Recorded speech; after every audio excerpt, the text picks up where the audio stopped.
boys and girls out there in YouTube land watching. John and Nelly of Georgia Beer Reviews back at you today with another edition of Stout Sunday. And joining us today, we have, as always, Michael Kormaroff from Brooklyn. We've got Ronnie S., also known as Ronnie Rio, currently residing in the great state of Florida. We've got Brian, Thrash Metal Homebrew and Barbecue out of Colorado. And we've got the one, the only, Alex, the Beer Master. Thanks for joining me, guys. Anytime. Thanks for having us, John.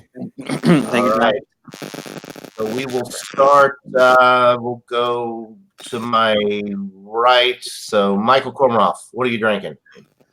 This is from Saranac Brewing in Utica Club in New York, and it's called S'more Porter, 6.2% alcohol and 22 IBUs.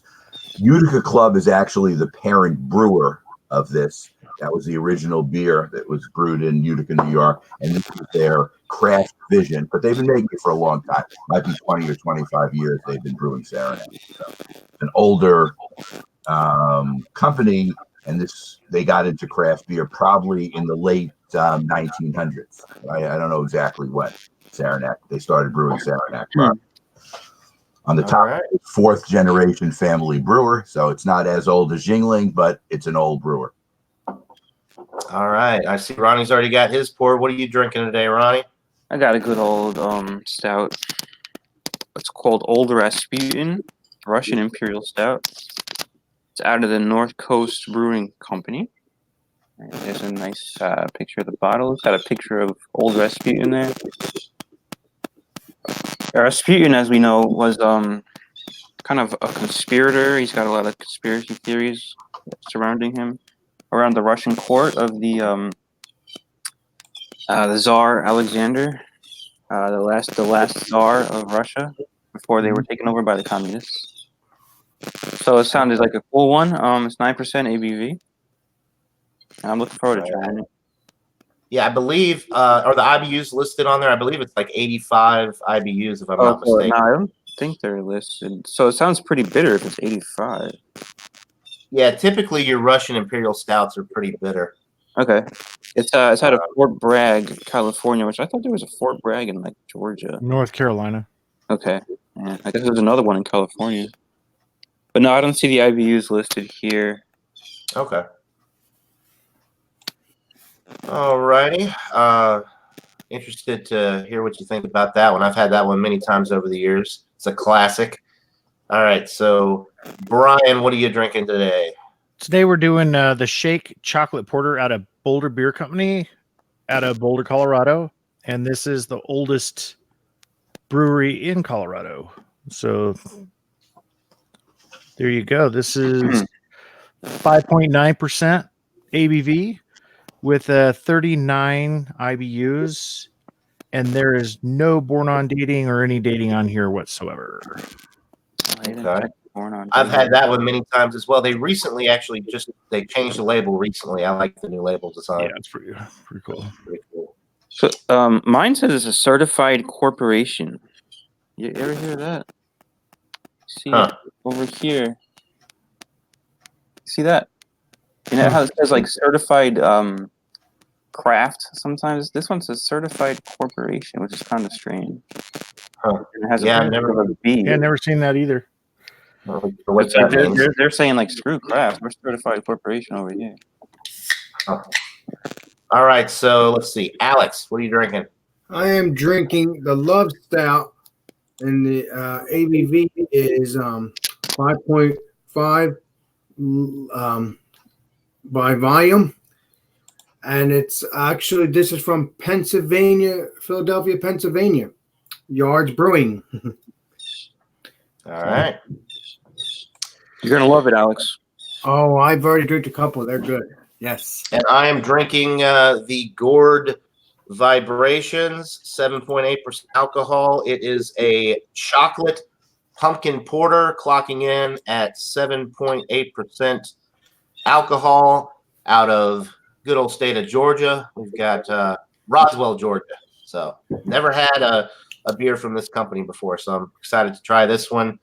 And a pumpkin porter sounds pretty good. It Sounds like it might be very similar to the Warlock Stout that I had a couple years ago from Southern Tier, which was really good. So, all right, to the comments really quick, and then we will go back around for everybody's review here. We've got Kent, we've got Craig from Kent's Beer Reviews just tuning in. Cheers, buddy. Spiralin, cheers, happy Sunday. Jeremy Vinson is watching. Cheers, Jeremy Vinson, happy Stout Sunday. And Blake is also tuning in. Happy Sunday to you, Blake. Jacob Downey is watching. Ronnie's got his electric bee under control for now. We have got Jeremy. Jeremy drank too much last night, not feeling stout enough to join today. That's all right, Jeremy. We appreciate you watching. Flacco's in the chat. Cheers, Flacco. Thanks for tuning in, buddy. What was the electric bee thing? He was talking about your headphones were making the buzzing sound earlier. He was just joking about that. And Very then, annoying. I don't know why that happens. I really don't know why. It's not doing it right now, so hopefully it won't come back. I'm not gonna move. I gotta stay in this one spot. Just hold your head perfectly still. Don't move a muscle. Alex is truly a beer master now. He's feeling stout, says Jeremy. He's got a stout. Yeah, we've got a lot of people in the chat. All right, that's pretty much the gist of it. Thanks for tuning in, everybody, and welcome to Stout Sunday. So we will go back to Michael Kormaroff. Okay, this is what it looks like in the glass, and if you notice, the head is extremely thin at the top, and the color of the head is kind of like a light beige color. It's definitely in the brown family, but very light. Let me get the nose on it. You can smell the s'more that they're trying to get right on the nose. That's what I'm getting. I'm getting a s'more sweetness on the nose. Let me give it a taste.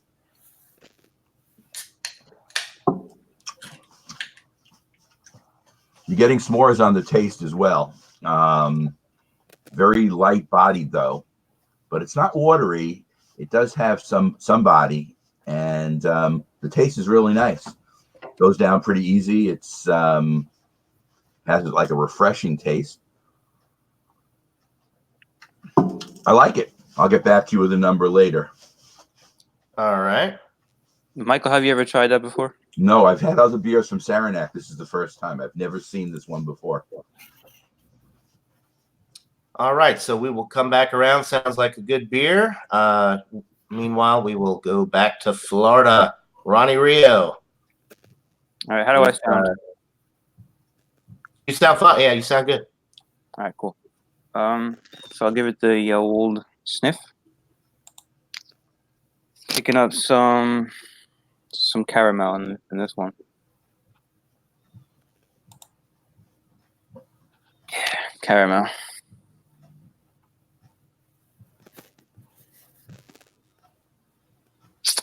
It's surprisingly delicious. Delish, I'll call it. It's the mouthfeel is excellent. It's a strong. I mean, I'll say this. This is 9%, and I don't feel or I don't taste any of the alcoholic taste. So it's got that. It's pretty smooth. Is it bitter? Honestly, man, I don't think so. For 85 IBUs, I mean, it's not like a West Coast IPA. You know, I wouldn't say it's bitter like that. Right. No, I'm not really picking up the bitterness either. Okay. I just remember it being pretty bitter from my experience. I mean, not bitter in the sense of an IPA, but just for a stout.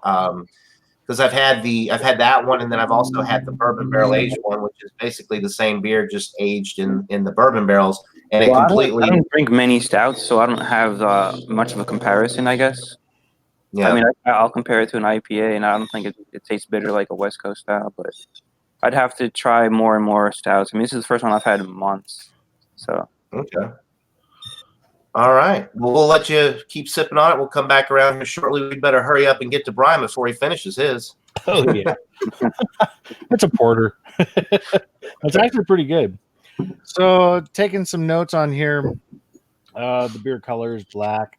It's got a khaki kind of white, fluffy, frothy head on here. The beer's clarity is opaque. Basic notes on here. You taste a lot of biscuity notes, caramel, roast, and coffee.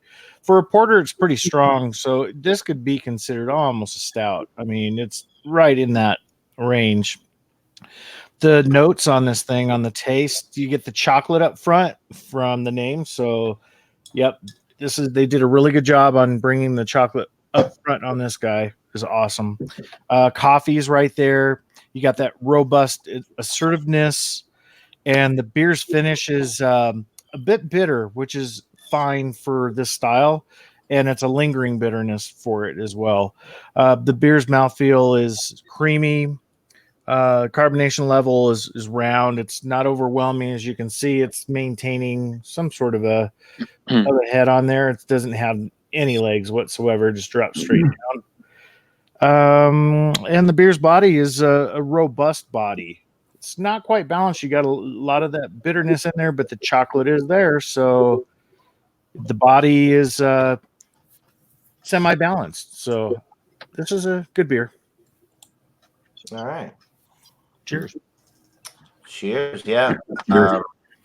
Good stuff from Boulder Beer Company. I've had that many times. It's one of my favorites, actually. I love the chocolate notes in that one are really, really good. All right. So let's see. Alex, the beer master. How's that Yards Brewing beer treating you? Well, I smell some chocolate. Smells very sweet. When I first opened up the bottle, my whole room actually smelled like chocolate, malts, and everything. So obviously, it's a strong beer. And it has a little finger head. It had a good head earlier, but it had a little finger head now. So the appearance is awesome. You cannot see that. That is jet black stuff. That is definitely a stout. So let's see what it tastes like. Cheers. All right. Cheers. Cheers.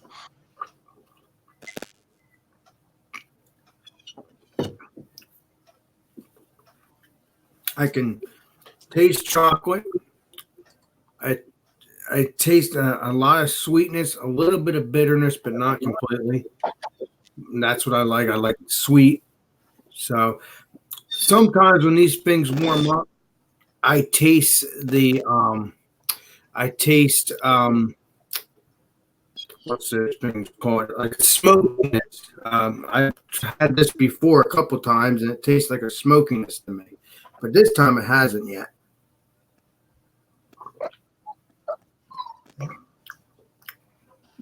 Yeah, that is very delish. There's no smokiness yet, but maybe it's just me, but it has had smokiness in the past, at least the past couple of times. So maybe because it was fresher, but I got it just last Sunday, so I don't know. It's still delish. Sounds good, Alex. That it does. And I do now I do taste the bitterness a little bit too. That's probably the malt or the chocolate or Is it something. finished really bitter, Alex? Yes, a little bit, yeah. Okay. But it's very good though. I enjoy it. Cool. But because it has a sweetness to it, so I really love it. All right. Well, we'll let you keep sipping on it. Come back around shortly. We've got Beer Man watching. Says good morning, going to work, but stopping by to say hello. Cheers, men. What's up, Cheers man? to you, Beer Man. Have Cheers, a beer man. good day at work. Sorry you have to work on a Sunday. Yeah, that always sucks. I'll drink a beer for you later. Yeah, we'll drink for you. You gotta drink a beer with the for the working man. Drink a beer for the working man. Mm-hmm. All right, so that leaves me with the Gourd Vibration 7.8% alcohol from Gate City Brewing out of Roswell, Georgia. An interesting thing, this is listed as a chocolate pumpkin porter. It says on the label, an intriguing blend of fall spices and cocoa nibs make this pumpkin porter a perfectly drinkable fall beer. Notice they don't ever say that there's actually pumpkin in this beer. Most people have pumpkin pie or like they attribute the pumpkin flavors to the actual pumpkin pie spice, because pumpkin just by itself is actually very bland. It's a squash. It doesn't really have a lot of flavor. So if you didn't have those spices in there, you wouldn't be getting that pumpkin pie taste. So I'm interested. I'll have to do a little research and see if they actually put pumpkin in the beer or if it's just the pumpkin pie spices. But anyway, the appearance is, completely, it's opaque. The head poured with about a finger's worth of a khaki colored head, which dissipated very quickly. 7.8% alcohol. You're getting up there, so the head tends not to stick around too long when you get to, those higher ABVs. The aroma, it doesn't smell like pumpkin pie. It smells like a stout. It smells very roasty, almost charred. Very deep roast on this one. A little bit of chocolate. Maybe some vanilla. Honestly, I'm not getting any pumpkin pie spice. It doesn't smell like a pumpkin beer. When I had that Warlock from Southern Tier, there was a definite pumpkin pie spice note on the aroma, which I'm not getting any of with this one. So that's pretty much it on the aroma. A little chocolate, some super deep roast, almost char. And that's about it. So cheers. Cheers, John. Cheers, John. All right. Now I'm getting a little bit of the pumpkin pie spice on the palate. Although it's very muted, it's very in the background. That really dark roasted barley malt is coming through. That little bit of char almost. The chocolate's coming through as well, which is different. I'm not getting chocolate from the roast. I'm getting like really dark toasted bread, almost charred toast, and then the chocolate is coming from those cocoa nibs that they added. So it's kind of, I don't know. It's interesting how those play off of each other. Like I said, the pumpkin pie spice is in the background. The body with this one is medium to almost heavy. It's pretty thick. It's not syrupy, but it's just, it's a hefty brew. I'm getting a little bit of vanilla. I'm getting a little bit of cinnamon, which is, that's from that pumpkin pie spice. It does kind of have a little bit of a creamy mouthfeel going on, like maybe they added lactose to it, although it doesn't specify on the label. I don't think they did. I think it's just from, the beer being as thick as it is, kind of gives it a creamy mouthfeel. The finish is heavy. It's not. It's definitely a sipper. It does have. Actually, the carbonation is more on the light side, and it does have some bitterness on the finish. And I'm not sure what the IBUs are. They don't disclose the IBUs, but if I had to guess, I would say at least 50. There's a definite bitterness on the back end that really kind of balances it out. But because you're getting the char of almost from the roasted barley malt, it's almost a little too much. I almost wish it was a little less bitter on the finish, because that char really, it's really in your face. So it's a good beer. I'm not saying it's bad. It's 7.8% alcohol is masked exceptionally well. I wish it was a little bit more pumpkin pie oriented, because you buy something like this, got the pumpkin on the label. It's called a pumpkin porter. So I kind of wish the pumpkin pie spices were a little bit more prevalent, and some of the char was toned down a little bit, and the bitterness on the finish. I would like it to be a little bit more sweet, because pumpkin pie is not bitter at all. It's very sweet. All those spices. So I was expecting a little bit more of that, but nonetheless, it is a very, very good porter. And actually, it's more of a stout because of the roast on it, and just the heft, the hefty body. It's really more of a stout than a porter, which is fitting for Stout Sunday anyway. Yeah, that makes sense. I want to ask you something, John. Why would they have it taste like roast if it's supposed to taste exactly pumpkin pie? It doesn't make sense to me. I always wonder that. Why? Well, it's not called pumpkin pie beer. It's a pumpkin porter. You still get the roasty flavors and some of the bitterness and stuff that you would expect with a regular porter. It just also has the pumpkin pie spices added. So it's kind of like a cross. It's not, supposed to be all one way or all the other. It's supposed to be a perfect blending of the two. And I think they went very heavy on the roasted malt and the bitterness and didn't focus enough on the pumpkin pie. But nonetheless, it is a good beer. And I will come back around with my rating here shortly. We will go to the comments really quick, and then we'll go back around to Michael here. Let's see. All right. Jeremy, Vincent, Jacob, they're all still in the chat talking to each other. Craig Swinson, he's new in here. Haven't put up one of his comments yet. Craig Swinson, thanks for watching. Warlock, great band. Toro.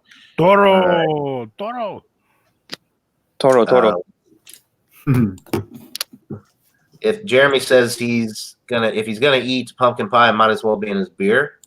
Yeah, well, John's not getting that right now. Let's see. Jacob says he'll be right back. Alex hates his pumpkin pie not roasted, and Craig says pumpkin pie as the adjunct.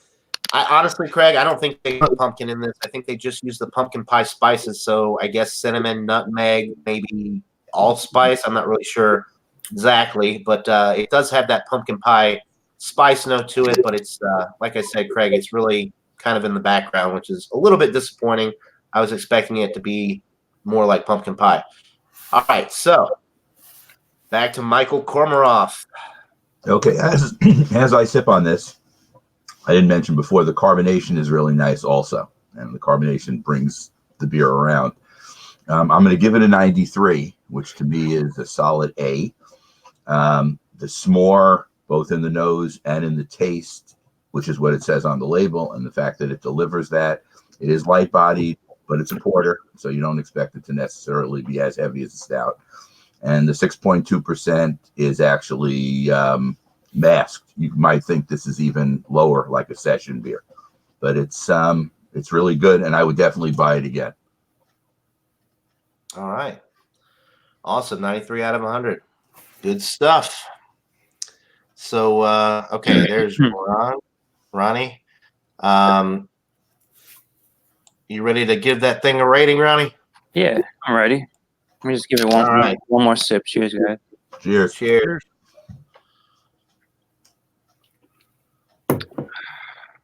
And give it a 91 out of 100. I think it's cool, man. It has the Rasputin stuff on it. A lot of historical context there with the Russian court, the old Russian Empire. And I actually have the strongest stout on the panel today, which is interesting. I beat John. You did 9%, yeah. 9%. I'm enjoying it, man. I'll give it a 91. All right, 91 out of 100. Yeah, if you ever get the chance, Ronnie, try the bourbon barrel aged version of that. Okay. And let me know what you think. It's very similar. It's just it's a little smoother because of the aging. And I thought that the regular old Rasputin was a little too bitter for my personal tasting preferences. So the bourbon barrel aging really mellowed it out. And of course, the ABV was elevated. I think it was 12 or 13% because you get the extra alcohol from the bourbon. More aging. alcoholic. Right, more alcoholic. That's right. Well, maybe that could be next Sunday. Yeah, if you can find your body. It is kind of pricey. It's I don't know, like $15 to $20 for a big bomber, but hey, man, price is no problem. Honestly, Joe, all these craft beers are pricey, but hey, as long as you're having fun with it and you're enjoying it. Some of them are pricey, but a lot of the craft beers here for a 6-pack for the local Georgia stuff, $9.99 for a 6-pack. That's pretty reasonable. I think this one was like $3.99. It was not expensive. No, it's not. But yeah, well, right. If you're buying singles, I guess it's not too bad. But like, so $3.99. That's 4 times 4. So like that would come out to about $16 for it's a 6-pack. So. And I just joined the Total Wine Club, so maybe I'll get some perks from that. How do you do that, Ron? What do you get from that? I went to the store today. It was the first time I've been to the store since I've been since I moved here, and that was a. I mean, it's a really cool store. They got a great selection of stuff there, man. It's I called love Total Wine. Total Wine and More. Yes, It's probably I the love best that. place that I can get beer from around here, as far as I can see. The local supermarkets, they don't have a great variety of stuff. The only thing I was disappointed in was that they don't do the fixed 6-pack, and they didn't even have any idea what I was talking about when I asked about it. Yeah. I thought Total Wine did back. Maybe in New Jersey they do, but they're not doing it here, man. I must be losing my mind then. No, I don't think you are losing your mind because you're probably No, they do it at some locations, Alex. I guess they don't do it. Like the one in Atlanta that I went to, they had a pick your own 6-pack shelf where you could do that.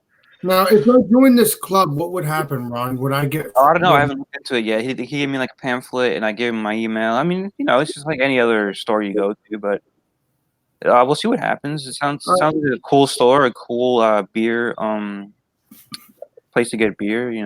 So I'm looking forward to being a customer there. See if you can get Spellbound. I don't know if you can because you're not in New Jersey, but I doubt it. Probably not. Well, you can always have them order it. Maybe I'm guessing. I don't know. I don't know. What is Spellbound? Is that what is that, Alex? That's a New Jersey beer. If you want to try that, that's a good beer. They have different flavors, porter and all that stuff. Actually, believe it or not, one of our YouTube friends, his family actually lives around here too. So, and they and his friend owns that. Oh, nice. Mm-hmm. All right, so 91 out of 100 for Ronnie. So we've got 2 A's or an A and an A minus. So all right, Brian, don't let us down. What you got with the shake? All right, so with the shake, let it set a little bit, sipping on it.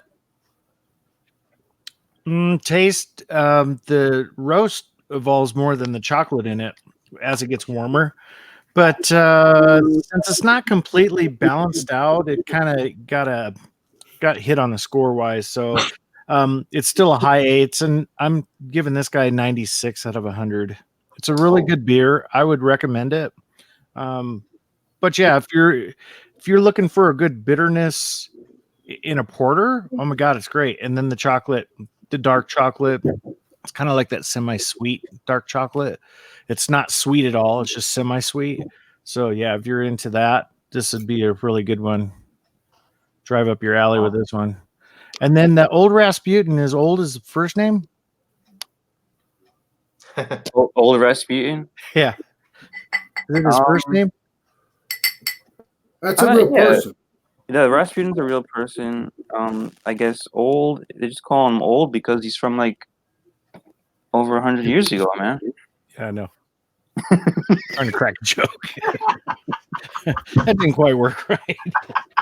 I take it back. Damn dad joke. Take these back. All right, so that 96 out of 100, that's impressive. Yeah, I remember I had absolutely loved the shake porter when I had it. And I will definitely be buying that one again.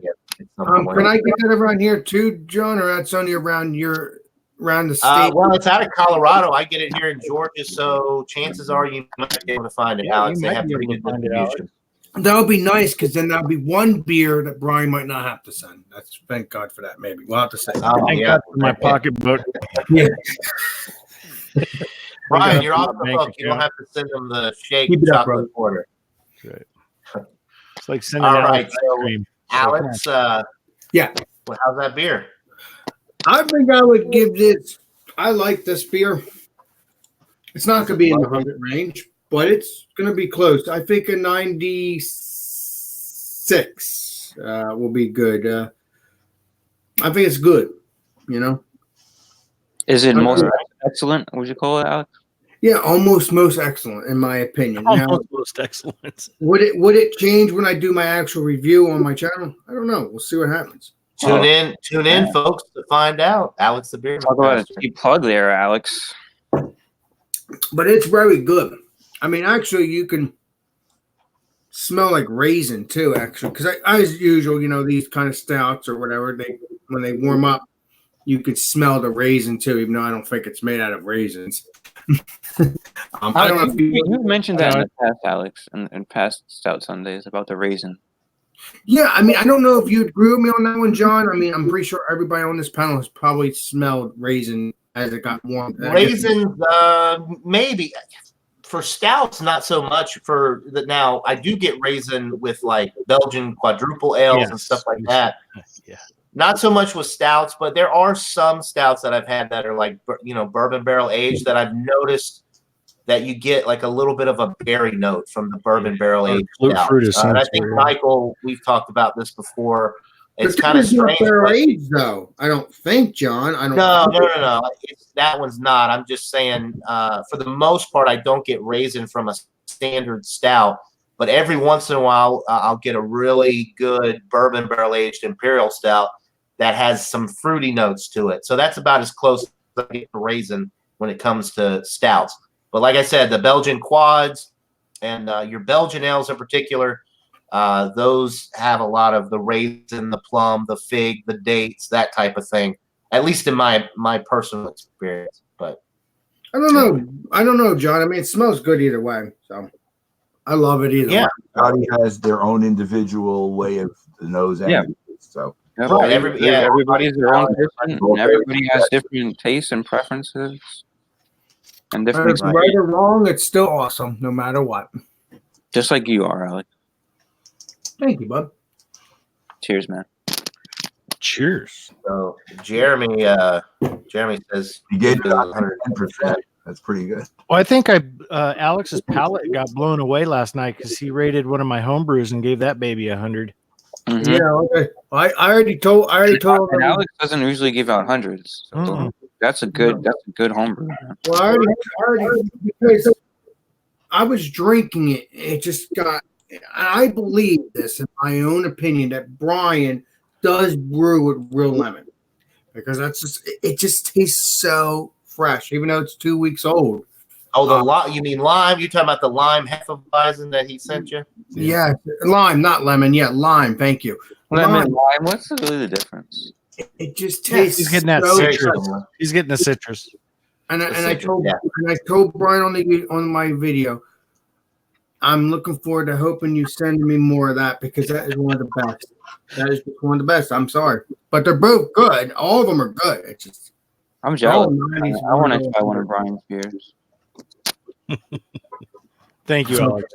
I'm going to put my address in the chat. I'm in the bottom of my heart, Brian. I'm not going to lie to you. I like them all, but that just happens to be the 100.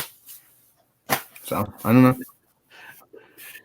There might be some more, Brian. There might be some more hundreds on your stout, on your home brews in the future from me. I don't know. We'll have to find out, man. Yeah. Stay tuned to Alex. We'll have to drive down that road when it. Alex the Beer Master, everybody. Stay tuned, everybody. Yeah. Don't forget about food. Trish is in the chat. Cheers, Trish. Happy Stout Sunday to you as well. So, Trish. So the baby must be, is it 3 weeks old now? Is that a day? 4, but I think it is. It's either 3 or 4, but it's a Stout Sunday baby. By the way, thanks to Trish. Good. Can always big shout out to Trish for having your baby on Stout Sunday. I appreciate it. I know that was hard to do, but I'm glad you could. She had to hold it. She had to hold it. Said and wait for Sunday. Put a stave in place so it won't come out. Maybe one day the baby will be able to join Stout Sunday. Give it 20 minutes. We're all like, yeah, if I'm still alive. Well, let me ask you this, guys. I'm 33. How will I be when he can drink a beer? Well, that's fast. We have to do some fast math. 54. You'd be 50. Well, I mean, we don't have. He doesn't have to be legally 21. I mean, you can let him on. Maybe when he's 18. Like 10, 11, 16. Yeah. I'll be 54. Wow. That's still young. I'll be 89. Wow. We don't have any cops watching, right? I hope not. All right. Okay, let me give my rating here since I think I'm the last one. So the Gourd City, the Gourd Vibrations Chocolate Pumpkin Porter, 7.8%. So like I said, it's got some good stout flavor. It's got that char going on, a really deep, robust, full-bodied porter. The pumpkin pie spices are a little bit lacking. I wish they had a little bit more of the pumpkin pie spice coming through with this one, and it wasn't quite as bitter because I feel like the bitterness takes away from the sweet character that you get from pumpkin pie. So it kind of cancels out a lot of the pumpkin pie notes in this beer. I do still think it's a great beer, but it doesn't fall into that excellent range for me. I'm going to go with an 87 out of 100. It's still worth trying. The price point wasn't really too high. I mean, it's a local craft beer. It's very well made. I just think they should have really amped up that pumpkin pie spice with this one.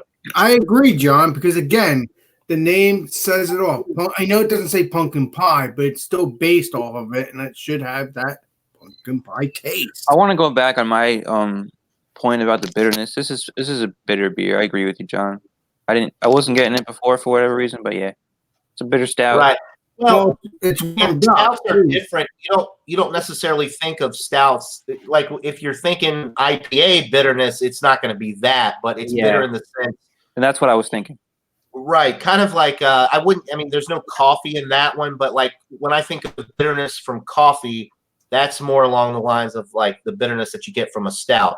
Bitterness from an IPA is either going to be really piney, citrusy, or you're going to get like that medicinal bitterness that you get with some stone IPAs, for example. And I don't think you get that with stouts. You get more of like a bitterness from like if they add coffee to it, something like that, or a bitterness from maybe like the deep roast sometimes imparts a little bit of bitterness. From it's just it's a different palate experience. Different, exactly. Yeah, completely different type of bitterness. And like I said, I don't drink stouts very often at all, so I'm not comparing those. Ron, would you say would you get that again? No, honestly, I wouldn't right now because in the stout category, I don't, like I said, I don't drink them that often, so I want to keep trying different ones. And there's a lot to choose from, so I probably wouldn't do the same one twice, at least not right now. No. Unless you're gonna drink it the way because you like the beer and you just want to drink it to hang out with your friends or something like that. Other than that, you probably won't get it again. Yeah. That's true. That's true. True that. Yeah, there's a lot of beers to try, man. There's a lot, man. Yep, there really is, Alex. There's a whole world of beer out there, man. You could drink beer every single day for the rest of your life, and you would never get through everything. Yeah, and not only that, you have the the actual local breweries as well. So on top of that, that's well, I mean that's the big thing is the local breweries because there's just so many of those nowadays. Right. Yeah, of course. You could drink a different local craft brewery every day for the rest of your life and probably not ever run out. I mean, probably. We've got well over 100 craft breweries in the state of Georgia. There's over 40 just in the city limits of Atlanta. And then there's 5 or 6 like within 10, 15 miles of me. You've got Lime Creek. You've got Abide Brewery. You've got the one in LaGrange, Wild Leap. I mean, I could just keep naming them off. Yeah. And it's pretty amazing, man. Like Alex, Brian, or maybe Michael, you guys are a little bit older than us. Do you remember back, say, like 30, 20 years ago? How was the market, man? It was like there wasn't so much local breweries all over the place. No, there's back when they turned to round cans. We had square cans back then. No, they had all of the main players. They had like Schlitz, Budweiser. I mean, 30 years ago, it really wasn't that long ago. No, so you had all just the main players that were really out there, and then you had, side note, the most unique beers that you could get your hands on was probably like a Heineken or something like that, because the craft beer revolution didn't really start. What was like early 2000s around there, like 2005 or something? Yeah. Well, you did have your Sierra Nevada. Sierra Nevada was there, Anchor Steam was there, but these were the beginnings of the movement, and they were the exception. But you're right; it was mostly more macros than anything, and foreign beers. Mm-hmm. Or We've what got I call Paul the Little fake really foreign beers. amazing thing, man. It's an amazing thing. What happens to the Yeah. beer industry? Well, the fake foreign beers, just to elaborate on that one, they wouldn't be the originals that were put in a ship and sent over. What they did is they had breweries like in Canada or Mexico or something where they would have a local brew and they would do an imitation type.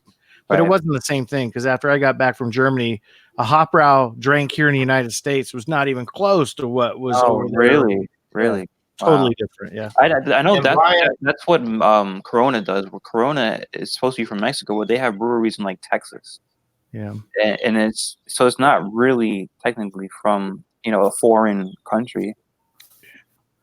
A lot of these beers, Brian and I were talking about this. They used to be like there was one I was drinking. It was an Oktoberfest beer. I can't remember which one it was, but we were talking, and you said, "Oh, it's not even close to what you get over in Germany or in Europe." And but now they're actually, because what they would do is they would make a lot, and they still do some of these different beers. They'll have like a North American brewer, like that'll be made in Canada or something like that. But the one I've noticed, there's a lot more now that we're getting that are actually imported. So Yeah. if they're actually imported from Germany or wherever, then you would think that it would be the real deal if they're importing it from the country where it's from versus making a version of that beer in the United States or Canada. Well, and it was the same thing with like the Coca-Cola. Coca-Cola tastes totally different in Germany than it does here. It's just Right. they use a different syrup or something. And Mexican Coke is much better than the Coke we get here because they use cane sugar, and in America we use high fructose corn syrup. John, but I heard you can get Mexican Coke. Mexican Coke is a lot And stronger. yeah, the reason you can is because there's such a demand for it now because people realize how much better Mexican Coke is than what we get here. Mexican Coke, they kind of have something to do with Colombia too. The Coke. So, Brian, the Hofbrau, what do you think about it these days? Do you think it's not comparable to the real German To version? be completely honest, I haven't tried a Hopbrau from a craft beer store here in 10 years. Wow. I would say try it, Brian, because Hofbrau now is actually imported, so it should be. Yeah. I mean, it should be the same. Hofbrau it's one of my favorite beers, actually. It's a wheat beer, right? I really like wheat beers. So Yeah, it's right out of Stuttgart where I was stationed. So yeah, I'll go try it. I like that. I like whatever they're selling right now. I don't know if it's like authentically foreign or what, but I do like it. So we have Middlefra, Paul, who's a home brewer, and he's been watching today. He says he's a Virgin Stout Sunday viewer. He just kegged his American Stout using Hornindal Vec. I don't know. Quebec So the other day. So hey, Paul, I hope you join one day with John and everybody here. That'd be so awesome. I just Paul, if you got that keg, that means it's ready to drink, right? So I just posted the link in the chat if you want to hop on real quick. And, What's the difference of an American Stout and a Russian Stout? Is that too dense of a question? The Russian stouts, well, I'm not sure exactly what the difference is, but anything that says Russian stout on it, the bitterness is amped up with the Russian imperial stouts. Okay. And it's American just they're known to be more bitter, which is why I typically don't go for when the when Russian. InBev purchased the rights to make Beck's, they make it now in St. Louis at the main Budweiser brewery, and I've had it, and it's awful.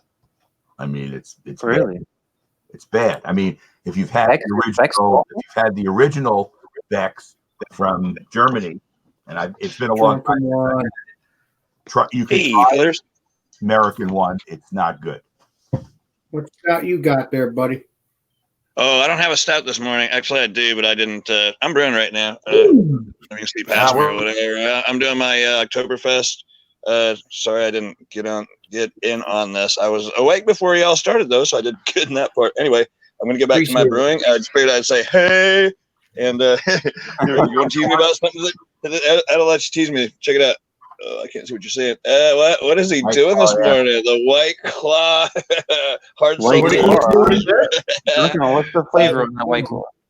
This is ruby grapefruit. It's 5%. If y'all didn't know any better, I figured I'd try some before they quit making them. I guess they are having troubles with production. They can't keep up with the demand. Oh, really? Yeah, so I'm gonna get white girl wasted this morning. I'm just Girl teasing. ones might get 1,000. Girl ones might get Cheers, 1,000 guys. Nice cases. to see you. Cool. Yeah, y'all be Girl nice to ones Mr. Take Cheers, care. Y'all be nice to Mr. Kormeroff. He's a hardworking guy. That one. Y'all be Yeah, nice yeah. to Oh, him. Michael's awesome. Taking notes, He's man. awesome. Got a whole book of He's out notes. there. Cheers, guy. I'm out. Well, Hydra. Mr. Komarov, what do you do with all those notes? Do you I just just keep them. I haven't compiled them into any. I haven't been books, but I mean, somebody said I should put them on spreadsheets, and then it would be easier to actually compare the notes. But it's so extensive now that That's true. But that's a lot of data input into once you reach a certain point and you have it in multiple books, then you realize how much there is. And The then- Kormarov Beer Library. So I mean, it's probably pretty cool though. You look at that thing, it's like just. I mean, it's And got to I'm be. part of that library. The Alex, the Beer Master stuff, the John and Nelly, everybody on here. Everybody's on that library book. I'm going to have to keep it together and leave it to my daughter so she can hold it in her with her other stuff and say this was my dad. Right. See how cookie he was? He wrote down everything. that's He cool, was man. thorough. That's And then, that's really and cool. then the daughter takes a look. Who's Alex, the Beer Master? Who's all these YouTube people? She won't know anybody. Although I have So, Michael, do you use the actual the name, or would you put today Ronnie Rio for me? put Ronnie. Okay. And I don't have Brian's whole title. He's just Brian. Oh, same with me too, Michael? Or Is it just Alex? Just Alex. We just call him Beer Man. People's nicknames are their own thing. So I don't, whatever. Oh yeah, like if Bumpy was here, you would call him the beer call card is him mine, Bumpy. but I don't usually, oh, you just use my first name. Okay, I understand. So Bumpy Road Brewery, do you just put Bumpy? I put just Jesse. Oh, Jesse. All right. But I call him Bumpy. I just write Yeah, down there you go. It gets confusing, right? formal names on my sheet. Yeah, because that is my real name, Alex. I just So I think your mother didn't name you. That's not your real name, right? Master. Embarrassing. yeah, it would be embarrassing, wouldn't it? Yeah. So let's see. Brian, well, we'll go ahead and wrap up the live or wrap the Stout Sunday up here. But Brian, you're doing what are you brewing today? You're doing a brew day, right? No, I'm not doing a brew day today. Drunken One's doing one, but yeah, I don't have any open fermenters right now, so even if I wanted to, I wouldn't be able to brew today. So does that mean that you're brewing too many things at one time right now? You don't have any open space? I have 20 gallons of beer fermenting right now. Man, And then I have John, could you imagine that, man? In our 25 house, gallons of beer all the waiting to be beer. I couldn't even. Yeah, I would. Would you guys ever consider home brewing, John, Mike? What's your opinion on that stuff? My problem, I think, and Brian can answer this, the sanitation is a big part of it, keeping it clean and sanitized, and knowing my style. Unless I had somebody doing it with me, I'd be afraid that I'd be poisoning people. So when it's done fermenting, you know if it's good or not. By the smell. Yeah, the smell, and when you taste it, you take that final reading so that you get the ABV on it. But what I do is I use those old 5-gallon water jugs. Yes. I use those to hold. I'll rack over into one of those that's sanitized, and that can sit for months and months and months if you want to. But as soon as it becomes beer, as soon as you got alcohol in there, it's hard to infect it because that alcohol is gonna kill anything that gets in it. So it's in the earlier stages that you have to worry. Yeah, it's as soon as you're done boiling and you cool it down to yeast pitching temperature, that's where the fight begins. That's where you're going to fight against nature to inoculate it before nature has a chance to inoculate it itself. You know what I mean? So you have to be real clean, sanitized, everything. Yep. But as soon as you get the fermentation going, boom, you're cruising. You're pretty much no problems after that. A lot of people go, don't open up the fermenter, but you have to understand chemistry. The CO2 that's created creates a blanket over the beers it's fermenting. So if you crack it open slow, as long as you don't disturb that, nothing's going to get in there. And plus, if the fermentation's active and it's going full bore, the chances of something getting in there and just jacking it up are just really minute. It happens, but it's minute. And then it also takes up a lot of space, right? And I have corners to wherever I mean, you have your whole basement filled up with brewing stuff. with brewing stuff. Yeah. But Brian has his patrol dogs there taking care of it. Yep. He's got the brew dogs. The brew dog stuff. Usually your infection happens is if like you have a fermenter and you put like a nick in it and it gets bacteria in there and it doesn't get sanitized or cleaned correctly, and you put the wort in there, and if it sits too long, it'll take over and it'll just totally destroy your beer. Even with the fermentation from the yeast that you put in there, it can just destroy it. I've only had 3 bad beers. What does it taste like? I don't want to ever try a beer, but what does it taste like? Baby diarrhea. Okay. Thank you very much. Wow. Nasty. You don't want to try that, Alex. You'll open it up and you'll open up the fermenter. You'll start smelling stuff because as it ferments, the airlock lets the smell out into the house. You'll start smelling some real nasty smells, and you go crack that thing open and it'll look like spider webs and goop and crap on top. It's infected, That's when you just dump it and you just throw the fermenter away. Just throw it away. Wow. So and get a new one and basically get a new one. We will. I'll have you buy one. We will go ahead and wrap up this Stout Sunday and continue this off air. Thanks everybody for joining. Michael Kormaroff, Ronnie S. Thank you, John. Brian Thrasher, Thank you for having me, John. Alex, the Beer Master. Thanks for everybody in the chat for commenting. We appreciate it. We wouldn't be here without you guys. Hope everybody has a great rest of the weekend and NFL kickoff weekend. I'm excited about NFL football today. John, what's your team? Who's your team? The Miami Dolphins. Miami Dolphins. Really? Yeah. Really? I'm a Jets fan. I'm a Jets fan, and I don't know if I'm going to be able to watch them over here. Right. Go Avalanche. Are you a Bronco fan? Me? Yeah. Me, am I a Bronco fan? When I love football, I'm a hockey guy. Yeah, but Brian doesn't like football anymore. I don't like football.